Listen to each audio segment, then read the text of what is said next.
It's another beautiful day, great people of Taswed, and good afternoon to you, our dear listeners. You're listening to EdTech Radio 87.5 FM, your gateway to innovation and learning. And all you do is try my name, try to put it on. You're welcome to this week's episode of Biography of Legend, and as usual, I'm your amiable host for today, Kenny Ogunaike. And today we are here to spark a conversation with the 36th inaugural lecturer of Taishala University of Education, a distinguished and renowned scholar of vocational agricultural education, Professor James Olangewaju Sanda Banjo, as it takes us on a journey through his life, his accomplishments, his career, and his insights. Professor Banjo, you're welcome today to EdTech 7.5 FM. Thank you for having me. And well done, you are doing a great job. Thank you, Prof. So we are so delighted to have you here today in EdTech Studio. And I must say, Prof, you look so handsome today. Your suit is so nice, and you look so sharp. Oh, thank you. It's quite unusual of me. Yes. But I just have to pretend that all is well under the suit. Yes. I'm not used to it. But it actually looks very good on you. Thank you. And I think you should put on suits more often. Okay. Even if it is hot. All right, sir. So, Prof, welcome to EdTech Studio, like I said earlier, and we are celebrating you as regards your forthcoming inaugural lecture, and we know it is a peak. And once you get to the peak of your career, you deserve to be celebrated, you deserve to be honored. And that's why we are celebrating you here in EdTech Studio. And that's why we've deliberately invited you to get to know more about you and your accomplishments. And, in the last 30 years of you being a professor, would like to gain from you and, meet you before then. So, Prof, I would love to briefly meet you while knowing how your academic journey started. Yeah, well, thank you so much. This is a feat that is uncommon with many universities. Maybe because we are the first university of education in Nigeria. This is why we're having things like this. And I'm happy that it is happening. At the time I'm a professor and still within the campus. Not that when I'm out of the campus, then I get to hear that there is a studio doing commendable or rendering commendable services. So I congratulate you. Thank you, Prof, sir. Academic journey starts from the primary school. That's true. So I started in the 60s at African Church Primary School, Apata Ganga, Ibadan. Before moving to Government College, a prestigious English built by the colonial masters after top English schools, 1973-74. And during my time in Government College, I liked military drills. Wow. And was a member of the Army Cadre Unit. So I thought of going into the NDA to spend 2 years, but unfortunately, there was no professionalism then except what we call infantry and logistics in the Army. But those of us that were in Government College but prided to be scientists, engineers, and the rest of them. So I opted to take a diploma program in New Jersey. After the diploma program, I couldn't stay in Britain because of so many factors. So the diploma is like equivalent to baccalaureate.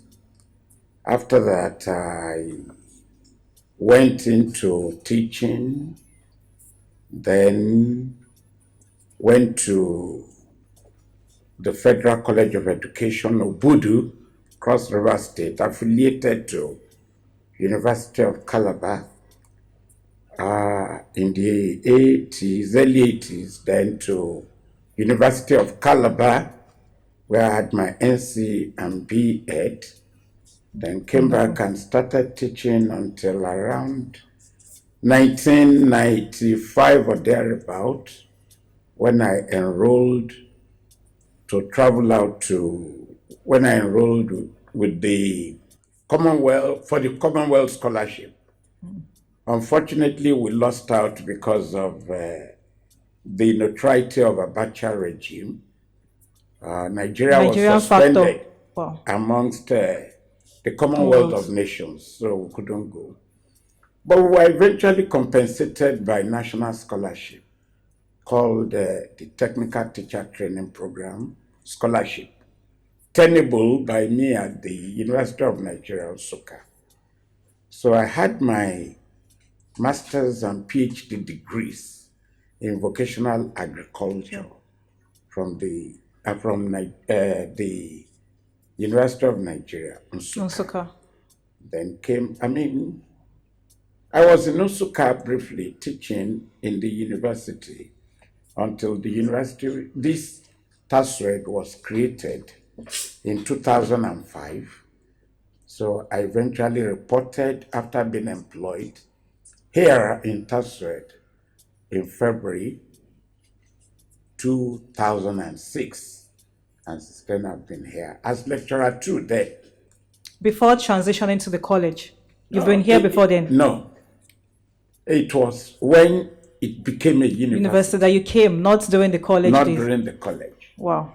So I came in as a lecturer too in 2006.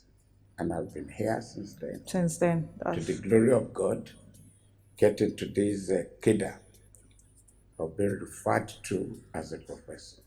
So you have quite an interesting journey from going to New Jersey, traveling to I think that's outside the country, USA. Yes, is it? I mean, that was years back. Not everybody had the opportunity of traveling outside the country many years ago. You must have been from an affluent family, or it was just the grace of God No, anybody could travel there. back then, It compared is to now. that This is not so just difficult. anybody can travel. If I tell you that the whole thing did not cost me more than 32 pounds, Wow. and then it was equivalent of 36 naira to do the program. Wow. So imagine that now. So it is now that it's difficult. Where you have to spend Then, millions. No, it wasn't difficult. It wasn't That's- difficult. Things were relatively cheaper, and the economy was relatively better. The exchange rate was like naira was at par with pounds. So even naira had value more than pounds. Then, yes. Yes. Oh. So that's interesting. So, Prof, what was the turning point that actually in your career that made you to become a professor? There are different academic degrees from BSc to MSc to PhD, but then becoming a professor is something else entirely. So, what was that turning point that led you to become a professor in your career? Let me sincerely tell you,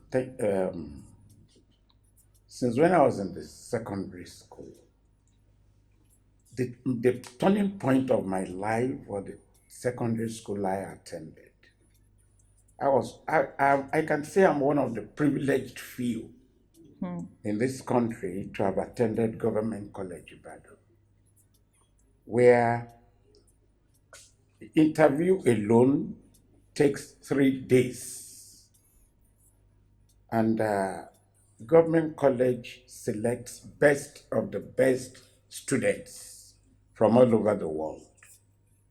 We had English students and every one of them. So that's why I said I was one of the privileged few admitted. So when I got in there, my father's dream was for me to become a medical doctor. Doctor. I think it is always every parent's dream. Yes. To be a doctor, lawyer, engineer. I told him clearly that I will not be a medical doctor, but I will be a doctor. So it was at the secondary school level that I made up my mind. And why did I go into agriculture? You see, in Government College Ibadan, we had good teachers of agriculture. The way they taught us agricultural science made us to be interested in agriculture. I'm able to tell you that as early as being in Form 3, we could operate tractors. Wow. And we operated mechanized farming and engaged in the integrated agriculture. So from there, I knew I was going to have a PhD in agriculture. That was my dream from the secondary school. But I never knew I would become a professor of agriculture. Wow. So on leaving school, I had always gone on the trajectory of agriculture. Diploma in agriculture, NC agriculture, BEd agriculture, MEd agriculture, PhD agriculture. Wow. So now those people that taught me agriculture actually made me to be interested in becoming a good teacher of agriculture. So despite opportunities that I've had wonderful opportunities, veering into extension and extension services and coming out of the place because it's not teaching, it can be teaching. Definitely. So extension, though, had to do with informal way of teaching. We related more with adult farmers. But in teaching, the formal classroom system I'm so familiar with it, and I liked it. I didn't like extension. So I came back to teaching. Now, let me also tell you that I had the greatest opportunity to also serve the United Nations. I have earned dollars. Wow. During my sabbatical, I consulted for United Nations and I earned beautiful money. They needed me to stay. But you could not. I did not want to stay because it was like a kind of affinity that I had with teaching. Though, leaving dollars to earn patri naira was a big sacrifice to me. It was difficult for me to really mend the gap, but I thank God that I've finally stabilized. You could imagine earning almost $15,000 per month in 2017. Now coming to earn less than how many dollars now? Presently. Imagine 500,000 naira. Translate that to dollars. So you could see that it was a sacrifice. It was a huge sacrifice to abandon UN to remain as a teacher, as a university teacher. I think that's passion over you picked passion over money. Good. So I like people to know that you need to really believe that it is not much money that makes a man. Yes. It is your contribution to humanity. Yes. The impact you make. The impact you make. It is not the much money you're able to spend. I am a wealthy person. To God be the glory. To God be the glory. Wealthy in the sense that it is not the money, but the comfort of life through my modest and simple lifestyle. I don't run after what is greater than me. So if you carry your dollars, carry your dollars. If you carry your G-Wagon, carry it. Let me carry my simple self. So that is what I feel that we need in life. I think I've learned something. I've learned something actually. So, Prof, let's talk about you're about to give your inaugural lecture, and that's the reason we are celebrating you today. So, I just want to ask, what's motivated the topic you picked, leveraging classroom dynamics for agripreneurship development in Nigeria? Thank you. Sincerely, I'm a teacher of over 4 decades, meaning 40 something 10 years. I don't want to be specific so that you. And I have remained in the classroom.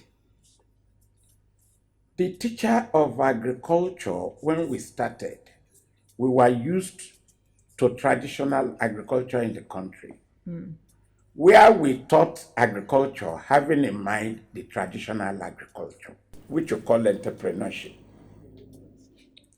So agripreneurship is a blend of knowledge and skill development in agriculture and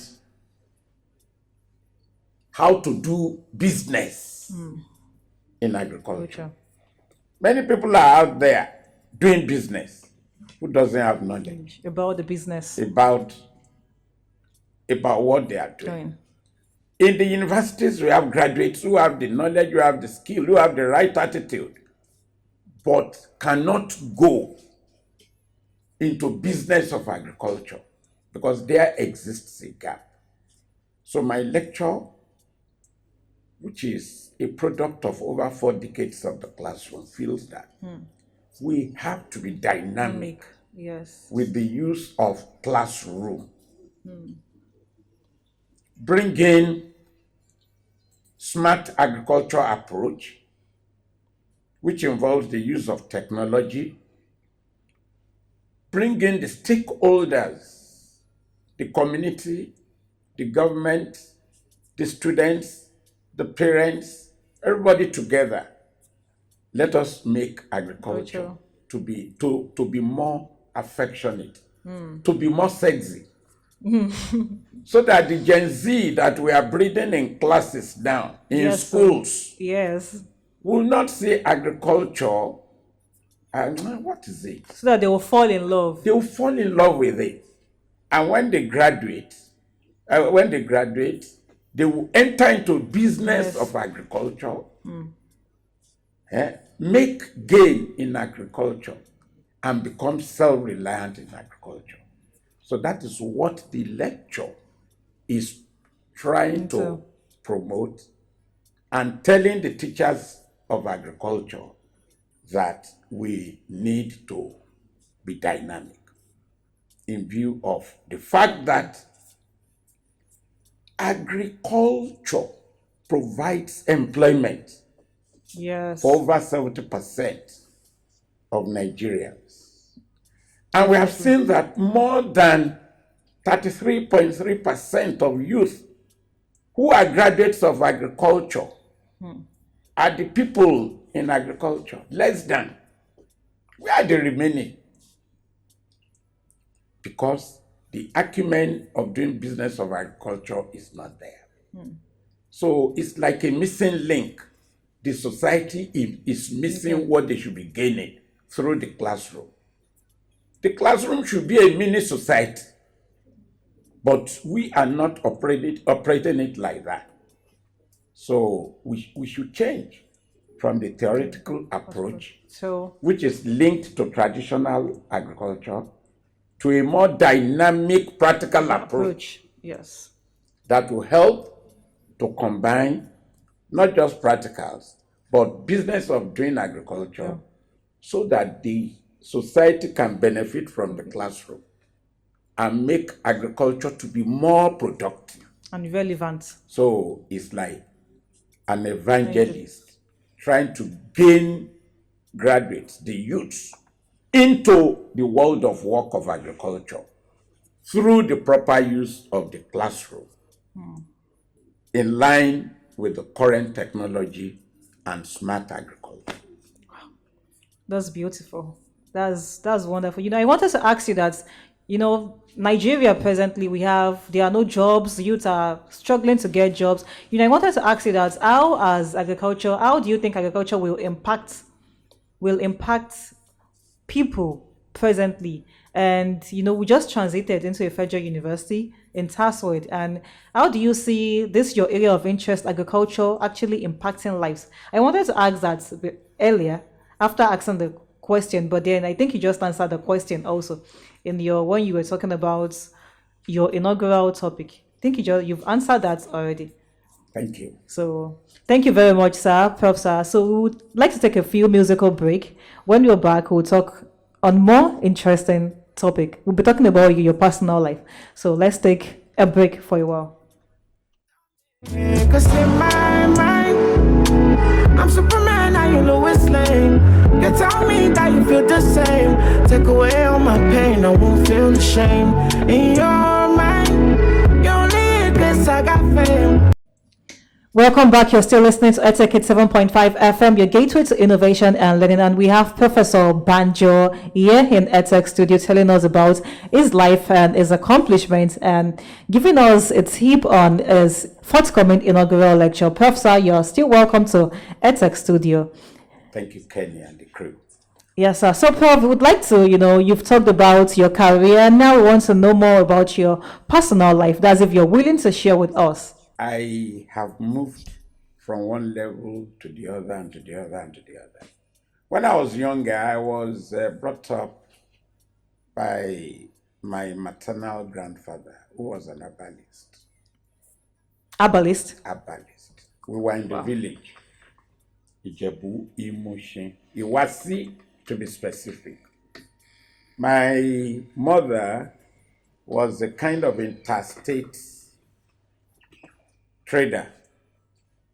And my father was far away in Ibadan, working in the ministry with the colonial masters. My mother was the only surviving child of her parents. So my own maternal grandfather, seeing me as a boy, had solace in me that this is a boy that will be his heir apparent. So I was with him, growing up with him, going to fetch herbs with him. Then, I couldn't write then, but, children were very inquisitive. I saw people coming with different ailments and then coming to say thank you.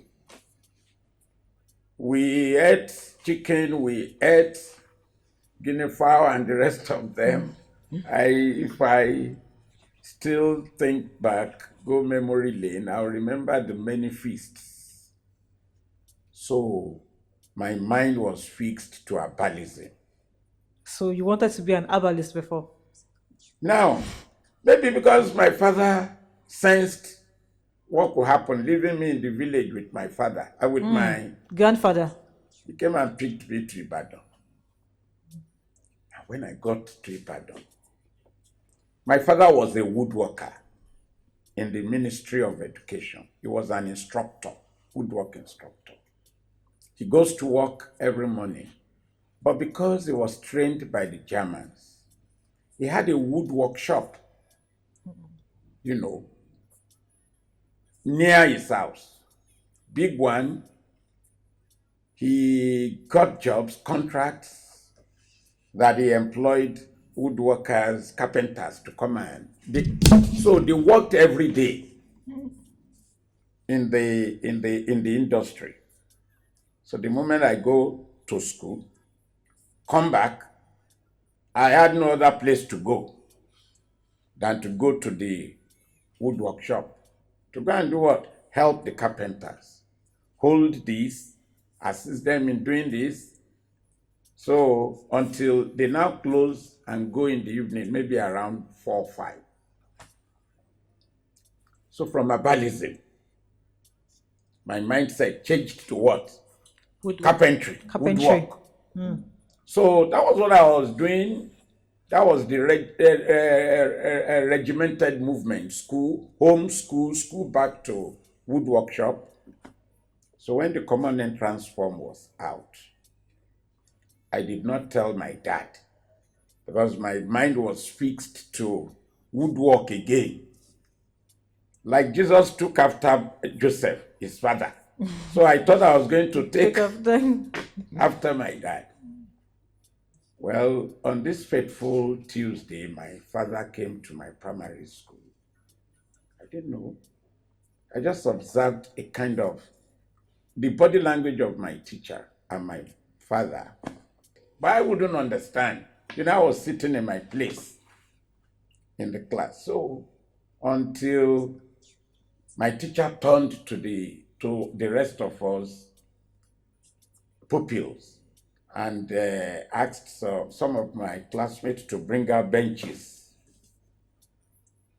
So he asked me to lie on the bench, to lie on my belly on the bench. He said somebody should hang my hand.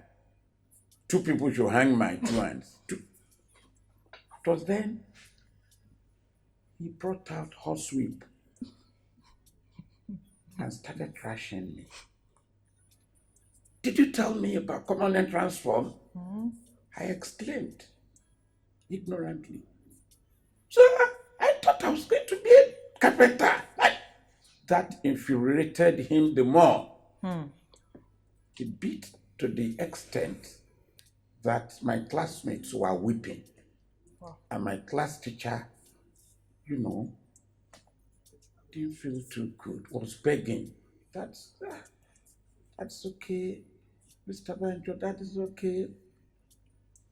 Then he said, yes, I have come to pick the form for you.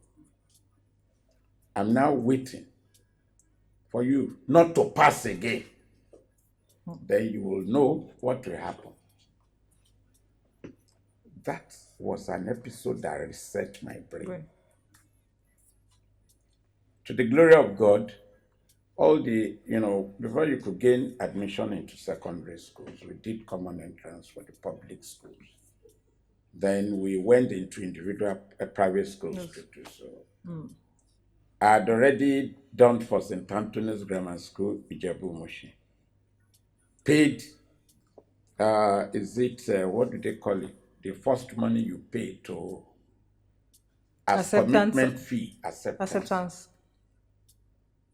I wouldn't remember that. Maybe it was more than 1 shilling.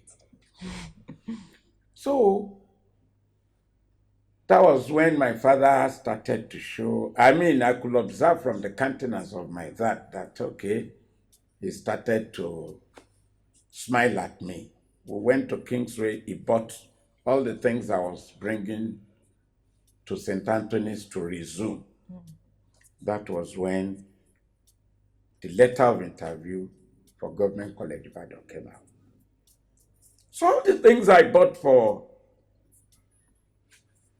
St. Anthony's Grammar School to resume at St. Anthony's were the things taken to Government College to do a 3-day interview. We had interview for 3 solid days, testing from morals to socials to academic to all of this.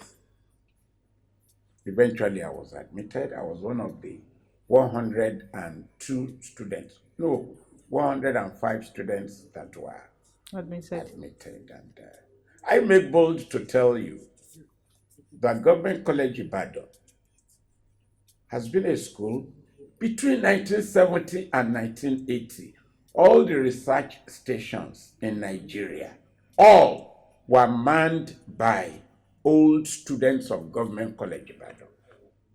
So we called it the School of Our Pride. It was a school of time, place and activity. So we had time for everything. And then we were not pampered. We were really trained and we were really educated. So that is the school that made me. Government College Ibadan, my pride. If no Government College Ibadan in my life, there would have been no professor in me.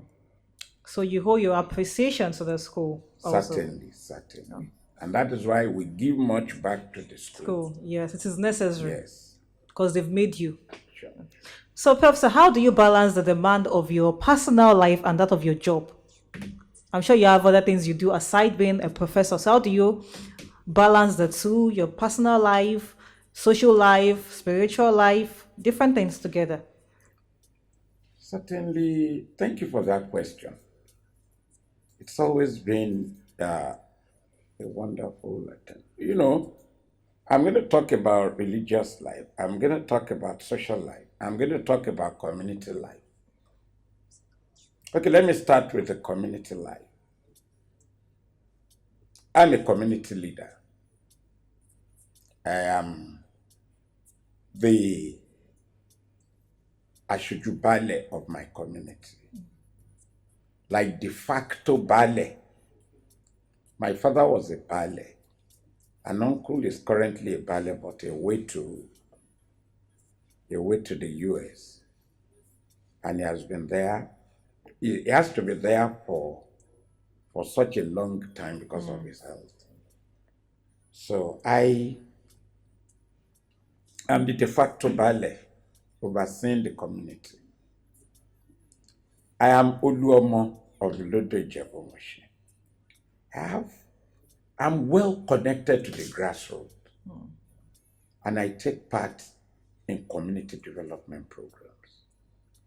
For quite a long time, I have been the chairman of the Federal Housing Estate, Ikoto here, where I live. I was chairman for about 7 years before saying enough is enough.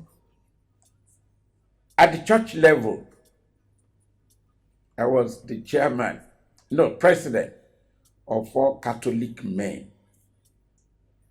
in Ijebu-Ode. And currently, I'm the vice president of all Catholic men of Lagos province, combining Lagos, Abeokuta, and Ijebu-Ode. Wow. And together with my wife, we are Jerusalem pilgrims. We have special time for God, whether at home, whether everywhere. Then, communally or socially, I belong to almost 8 clubs. Even in school, I know that. Within the school alone, I belong to Taswet Senior Staff Club. I belong to Thursday Rendezvous. I know about Thursday Rendezvous. I belong to Gente Gente. Joggers Club. I belong to Joggers Club. ASU. I belong to ASU. In my hometown, I belong to Ijebu-Moshi Club. I belong to Pesetas Club of Ijebu-Moshi. And I belong to Ijebu-Ode Club. Wow. I belong to Highlanders International, where I'm the Lord Mayor. And I am head of section of Oluwake Oshola section in Ijebu-Ode Club. So I have time for everything that God has enabled me to. So I have a lot of people in my life that think about me, and I think about a lot of people too. The simple motto in my life is service above self. I don't think about myself. I think about what I can do to people and for people. People's person. Yes. So the motto of my life is service above myself. So which other aspect do you want me to talk about? Well, I think you've talked about virtually everything. You're such a wonderful man. Such a wonderful. So I'm sure you must have, after all these accomplishments, there's no how, there's nothing smooth in this life. At every point in time, we will come across different challenges, different difficulties. So can you tell us the major challenge and setback you actually had in your life and how you overcame this challenge? Thank you. I've told you, it wasn't a challenge. It was like no pain, no gain. The one I related with you. Yes, sir. In my primary school to secondary school. Yes, sir. Another one was, when I was a teacher and needed to go, as a social animal, I veered into politics. So union politics as a secondary school teacher then. And I rose to become the first president of Association of Secondary School Teachers in Ogunwaterside local government. And from there, I became the deputy chairman of Nigerian Union of Teachers of Ogunwaterside local government. And apparently, a member of the Grade 6 Ijebu Divisional Council. It was a caucus. During that time, we were able to fight for what teachers are enjoying now, harmonization of salaries. Then, when I was I became known, very well known, and some people saw me as threats. So, when I had the privilege of going for my master's on scholarship for master's then was 2 years. Though some universities had master's degrees offered for 1 year. So I now went for 2 years. But unfortunately, the people, maybe my classmates who felt threatened by my hands in many things and unionism and the rest of them, made false claims about me. In a nutshell, I suffered a setback. My appointment was terminated. No salary for 16 months. All my children suffered one year. They couldn't continue with school. That's sad. So where I finished my master's, I went back there and told my professor, this was what happened to me. What? And sincerely, I had a celebrated grade for my master's degree. I had 4 points, and is it 9, 8 or something like that, all over 5 CGPA. Wow. And they had been inviting me to come and just spend 2 years for PhD. 24 months for my PhD. So I never knew that it was God's hand. So when I reported to my prof that I had been sacked, he was infuriated. And, there was no fault there. The man just breezed out of the office. He asked me to sit down. And when he came back, he came with a form in his hand. It was PhD form. Fill it. I filled the form. Grabbed my hand, took me to the head of department. I'm quoting him. I'm leaving this job within the next 2 years. This is the person that I want to hand over to you. You will be teaching all my courses. So he has started his PhD. Wow. That was when I knew how powerful professors can be. Yes. So with the form, without not being admitted, PhD had started. So I was in the University of Nigeria, Nsukka, teaching some courses because Ogun State government had sacked me. Meanwhile, I had put in about 16 years of teaching experience. So I was within the university system, doing many things to survive. I couldn't behave like a father to my children. I couldn't behave like a husband to my wife. I couldn't behave like a son to your parents. To my parents. It was that pathetic. To the glory of God, I was always, connecting home. Is this how I will end 17 years of meritorious service to Ogun State for offense not committed by me? So eventually, I never knew. It was the hand of God. The moment I finished my pre-degree pre-field seminar in the university and came back home to go to the field. That was the same week I went to the ministry and I was reinstated. Wow. So it was God that pulled me out to go and concentrate on the PhD. PhD. Though with another pay, but with a later gain. So I continued. My friends were laughing at me. I got my job back, though demoted. My friends were on level 13, I was on level 10. I was now transferred from Ogunwater side to Owode Ketu in Yewa North. I went and hid my head there. I stopped politics. I stopped youth, whatever. So I was there.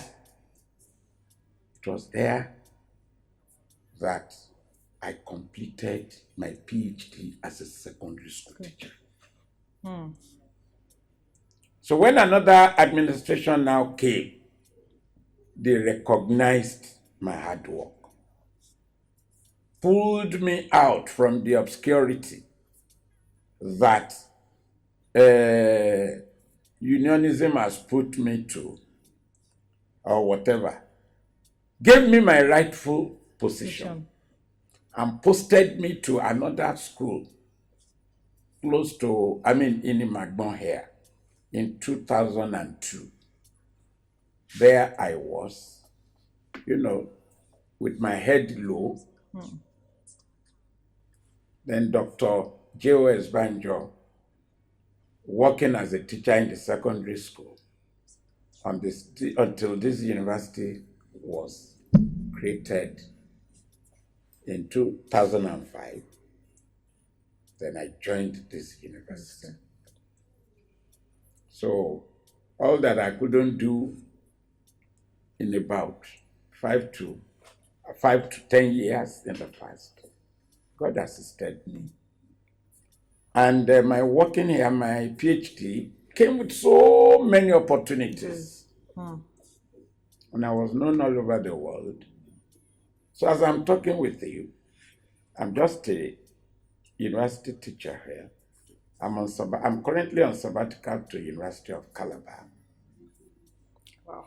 And I examine in more than 8 universities. Presently. That is an achievement. Wow. I have my name in not working on any money in there, like assessing or evaluating, doing one thing or the other, in 8 different universities in Nigeria. I work with FOIE, Federal University, Oye-Ekiti. I do assessments on what I do for them. Ekiti State University, Federal University Makodi, now Sasan something University of Agriculture. Umudike, I do, that is Michael Okpara or whatever. I work with them. Ebonyi State University, I work with them. Lagos State University of Education, I work with them. So, at no time am I free with academic loads. If I don't have assessment somewhere, I have evaluation somewhere.